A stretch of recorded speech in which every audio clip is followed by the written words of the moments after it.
มาจนเลิกเงิน5,000 ล้านบาทซึ่ง CK Power ในฐานะเป็นผู้ถือหุ้นใหญ่ผู้พัฒนาโครงการและผู้บริหารเขื่อนหลวงพระบางมีการเปิดเผยตัวเลขความคืบหน้าล่าสุดอยู่ที่ 65% Time to shareสวัสดีท่านผู้ชมกลับมาพบกับรายการทำทุกแสสารพัดข่าวที่เราอยากจะนำเสนอในวันนี้ก็คือเกี่ยวข้องกับเรื่องของเขื่อนหลวงพระบางโดยสังหลายคนน่าจะฮู้นำกันมาก่อนแล้วก็คือเป็นเขื่อนขนาดใหญ่อยู่กลางแม่น้ำคลองแต่ว่าเรื่องทุนในการก่อสร้างส่วนใหญ่จะมาจากเพื่อนบ้านของเราก็คือฝั่งประเทศไทยและล่าสุดก็คือมีการระดมทุนเพื่อที่จะหานักลงทุนหลายคนมาร่วมกันในการเอาทุนมาสร้างเขื่อนหลวงพระบางให้สำเร็จ 100% ก็คือเราจะมาเจาะลึกเรื่องของเงิน5,000 ล้านบาทซึ่งว่า CK Power ในฐานะผู้ที่ว่าเป็นผู้ถือหุ้นใหญ่และก็ผู้พัฒนาโครงการและผู้บริหารเขื่อนหลวงพระบางได้เปิดความคืบหน้าแล้วก็คือเปิดเผยตัวเลขความคืบหน้าก็คือตอนนี้บรรลุไปแล้ว 65% หมายความว่าสำเร็จไปแล้ว 65% เนื้อในของข่าวได้มาจากแฟนเพจ The Nation Thailand ล่าสุด CK Power อย่างใหญ่ด้านพลังงานทดแทนประสบผลสำเร็จอย่างสูงในการระดมทุนมูลค่า 5,000 ล้านบาทเพื่อเดินหน้าในการก่อสร้างเขื่อนไฟฟ้าพลังงานนำหลวงพระบางให้สำเร็จตามแผนที่กำหนดไว้ความสำเร็จในครั้งนี้เกิดขึ้นหลังจากที่ CK Power ได้เปิดขายหุ้นกู้สีเขียวในท้ายเดือนเมษายนที่ผ่านมาซึ่งปรากฏว่ามีนักลงทุนให้ความสนใจจองซื้อเกินจำนวนที่ตั้งไว้2เท่าตัวสิ่งนี้สะท้อนให้เห็นถึงความเชื่อมั่นของนักลงทุนที่มีต่อโครงการยุทธศาสตร์ในสปป.ลาวเป้าหมายที่ชัดเจนของ CK Power ก็คือเงินทุนทั้งหมด 5,000 ล้านบาทจะถูกนำมาใช้เพื่อเป็นทุนก่อสร้างโครงการเขื่อนไฟฟ้าพลังงานนำหลวงพระบางโดยเฉพาะและในด้านของความคืบหน้าของการก่อสร้างโครงการรายงานระบุว่าปัจจุบันการก่อสร้างเขื่อนหลวงพระบางมีความคืบหน้าแล้ว 65% อันนี้ข้อมูลอิงตามปี 2025 สำหรับกำหนดการเปิดน้ำใช้โครงการยังคงเดินหน้าตามแผนเพื่อที่จะให้สำเร็จหรือว่าสามารถเปิดน้ำใช้ผลิตไฟและก็จำหน่ายไฟฟ้าในเชิงพาณิชย์ได้ภายในปี 2030ท่านธนวัฒน์กรรมการผู้จัดการของ CK Power ระบุว่าการระดมทุนครั้งนี้จะช่วยเสริมสร้างความมั่นคงทางด้านพลังงานให้กับภาคพื้นและก็เป็นส่วนหนึ่งในการผลักดันให้บริษัทก้าวไปสู่เป้าหมายการปล่อยก๊าซเรือนแก้วหรือว่าคาร์บอนไดออกไซด์เป็นศูนย์ภายในปี 2050 ปัจจุบัน CK Power ถือว่าเป็นผู้ผลิตรายใหญ่ที่เข้ามาลงทุนในสปป.ลาวโดยก่อนหน้านี้ก็มีโครงการที่โดดเด่นอย่างเขื่อนสัญบุรีและเขื่อนน้ำเงิม2ซึ่งรวมกำลังการผลิตทั้งหมดมีอยู่ในมือตอนนี้ก็คือเป็นสูงถึง 3,640 เมกะวัตต์และบัดนี้เราจะมาทำความรู้จักกับ CK Power ที่ว่าเกี่ยวข้องกับเขื่อนหลวงพระบางคือเกี่ยวข้องกันแนวใดหลายคนอาจจะฮู้ข้อมูลแล้วเนาะอันนี้ก็จะเพื่อสำหรับผู้ที่ว่ายังบ่ทันฮู้ก็คือสำหรับความเกี่ยวข้องเนาะระหว่าง CK Power และก็โครงการเขื่อนหลวงพระบางก็คือมีความผูกพันกันอย่างลึกซึ้งทั้งในฐานะเป็นผู้ถือหุ้นใหญ่และก็ผู้พัฒนาโครงการและผู้บริหารโครงการโดยมีรายละเอียดดังต่อไปนี้โครงสร้างเรื่องของการถือหุ้นหรือว่า ownership ก็คือ CK Power บ่ได้เป็นเจ้าของ 100% แต่ว่าเป็นผู้ถือหุ้นหลักผ่านบริษัทลูกโครงการนี้ดำเนินงานภายใต้ชื่อบริษัทหลวงพระบาง Power จำกัดหรือว่า LPCL ซึ่งมีโครงสร้างการถือหุ้นสำคัญก็คือ CK ผ่านบริษัทลูกก็คือถือหุ้นประมาณ 50% เฮ็ดให้มีอำนาจในการควบคุมและกำหนดทิศทางของโครงการส่วนผู้ถือหุ้นอื่นๆประกอบมีบริษัทพันธมิตรจากประเทศไทยเช่น PT Limited ของกลุ่มสกันสั่งและอาจจะมีรัฐวิสาหกิจไฟฟ้าลาวหรือว่า EDL เข้ามามีส่วนร่วมตามสัญญาสัมปทานบทบาทในการพัฒนาและบริหารหรือว่า Operator CK Power รับผิดชอบในด้านต่างๆดังต่อไปนี้ก็คือการบริหารโครงการหรือว่า Project Management ก็คือควบคุมการก่อสร้างให้เป็นไปตามมาตรฐานสากลต่อมาก็คือเรื่องของการระดมทุนหรือว่า Financing ก็คือดังที่เห็นในข่าวการออกหุ้นกู้ก็คือ 5,000 ล้านบาท CK Power เป็นหัวใจสำคัญในการหาเงินทุนมาหมุนเวียนในการก่อสร้างเขื่อนหลวงพระบางในส่วนการดำเนินงานและก็บำรุงรักษาหรือว่า O&M นั่นก็คือเมื่อเขื่อนสร้างสำเร็จในปี 2030 CK Power จะเป็นผู้บริหารการผลิตไฟฟ้าและก็เบิ่งแยงระบบเทคนิคทั้งหมดคือกันกับที่พวกเขาเฮ็ดอยู่เขื่อนสัญบุรี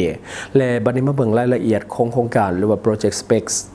ประเภทของเขื่อนเป็นเขื่อนแบบ Run of River ก็คือแบบน้ำไหลผ่านบ่มีการกักเก็บน้ำมหาศาลหรือว่าบ่มีอ่างเก็บน้ำขนาดใหญ่ซึ่งเป็นเทคโนโลยีเดียวกับเขื่อนสัญบุรีเพื่อลดพรเรื่องของผลกระทบต่อกับสิ่งแวดล้อมในส่วนกำลังการผลิตแม่นอยู่ที่ 1,460 เมกะวัตต์และก็ในด้านของการขายไฟฟ้าส่วนใหญ่ที่ผลิตได้จะถูกส่งขายให้กับการไฟฟ้าฝ่ายผลิตแห่งประเทศไทยหรือว่า EGAT ภายใต้สัญญาซื้อขายไฟฟ้าระยะยาวก็คือ35 ปี และความคืบหน้าและก็ประมาณนสถานะล่าสุดก็คือก่อสร้างสำเร็จไปแล้วประมาณ 65% อันนี้ข้อมูลในไทยปี 2025 กำหนด COD หรือว่า Commercial Operation Date ก็คือคาดว่าจะเริ่มขายไฟฟ้าในไทยเดือนมังกรหรือว่าในเดือนมังกรปี 2030 มูลค่าโครงการถือว่าเป็นหนึ่งในการลงทุนที่ใหญ่ที่สุดของ CK Power ในสปป.ลาวโดยมีมูลค่ารวมหลายแสนล้านบาทสรุปสั้นๆนั่นก็คือ CK Power ก็คือหัวเหือใหญ่ที่เอาทั้งเงินทุนและก็เทคโนโลยี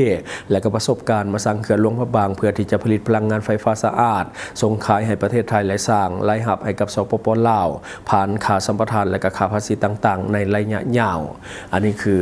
ข้อมูลคร่าวๆเกี่ยวกับ CK Power กับเขื่อนหลวงพระบางว่าเกี่ยวข้องกันแนวใดเนาะบัดนี้เฮามาวิเคราะห์ความฝันของสปป.ลาวเฮาที่จะเป็นหม้อไฟแห่งอาเซียนหรือว่า Battery of Asia เนาะซึ่งว่าแม่นประเด็นเด่นที่มีทั้งกำลังแห่งมหาศาลและก็สิ่งท้าทายที่มันสลับซับซ้อนเนาะที่คนลาวต้องได้ผ่านไปให้ได้บัดนี้มาเบิ่งจุดแข็งและก็โอกาสของโครงการก็คือ The Power House เนาะก็คือสปป.ลาวมีข้อได้เปรียบทางด้านธรรมชาติที่ว่าหาได้ยากในภาคพื้นของเอเชียตะวันออกเฉียงใต้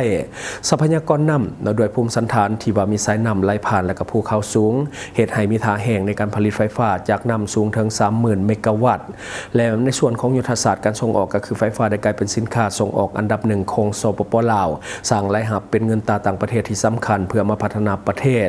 บาดในความต้องการด้านพลังงานสีเขียวก็คือประเทศเพื่อนบ้านเช่นประเทศไทยประเทศเวียดนามกัมพูชาจีนและสิงคโปร์กำลังต้องการพลังงานสะอาดเพื่อบรรลุเป้าหมายก็คือ Net Zero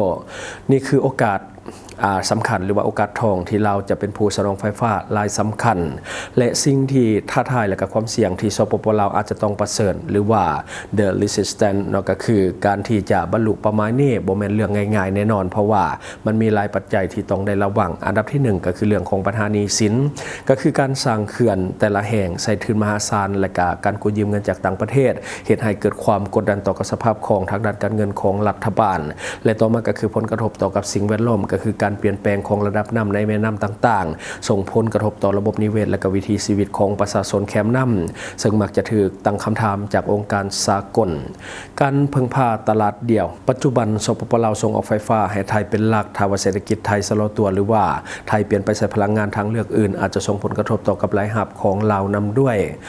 การเปลี่ยนผ่านสู่หม้อไฟรุ่นใหม่เนาะก็คือปัจจุบันคำว่า Battery of Asia ก็คือสปป.ลาวบ่ได้หมายถึงพลังงานนำเพียงอย่างเดียวอีกต่อไปซึ่งมันยังมีพลังงานลมหรือว่า Wind Power มีโครงการยักษ์ใหญ่สื่อมอนซูน Wind Power อยู่ทางภาคใต้ซึ่งว่าเป็นฟาร์มกังหันลมที่ใหญ่ที่สุดในเอเชียตะวันออกเฉียงใต้พลังงานแสงอาทิตย์ก็เป็นอีกทางเลือกหนึ่งหรือว่า Solar Cell เนาะ Solar Power การติดตั้ง Solar Cell อยู่ทางหน้าน้ำในอ่างเก็บน้ำของเขื่อนก็คือ floating solar ก็คือเป็นการใช้พื้นที่ให้เกิดประโยชน์สูงสุดปฏิการขายไฟฟ้าข้ามพรมแดนก็คือโครงการส่งไฟฟ้าจากสปป.ลาวผ่านประเทศไทยและมาเลเซียจนไปฮอดประเทศสิงคโปร์หรือว่า LTMS คิดต่อ PIP แม่นบัตรเก่าสำคัญที่เฮ็ดให้สปป.ลาวเป็นศูนย์กลางของพลังงานแห่งอาเซียนแท้ๆก็คือบทสรุปความฝันนี้เป็นจริงได้หรือบ่เนาะความฝันนี้เป็นจริงได้และก็กำลังเกิดขึ้นแต่ต้องได้รับการบริหารที่สันสลัดสมควรเราต้องเปลี่ยนจากเป็นเพียงผู้ผลิตมาเป็นผู้บริหารพลังงานครบวงจรการที่กลุ่มลงทุน CK Power หรือว่าบริษัทจากจีนและญี่ปุ่น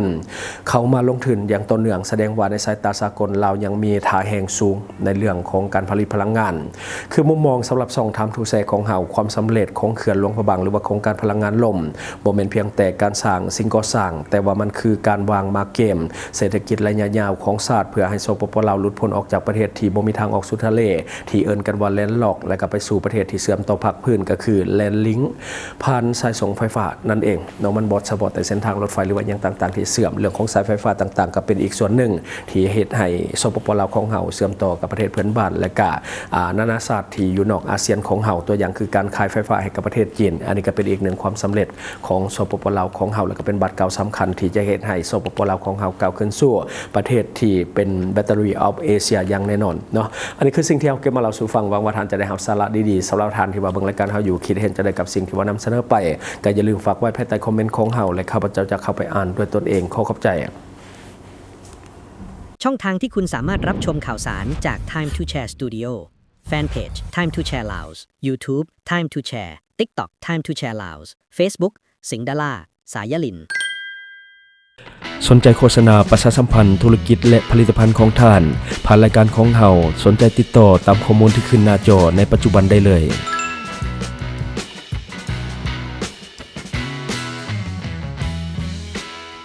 อยู่เมืองลาวใช้แต่เงินกีบลาวและส่งเสริมผลิตภัณฑ์ภายในเพื่อลดพรการนำเข้าสินค้าและแก้ปัญหาเงินตา Subscribe for more video.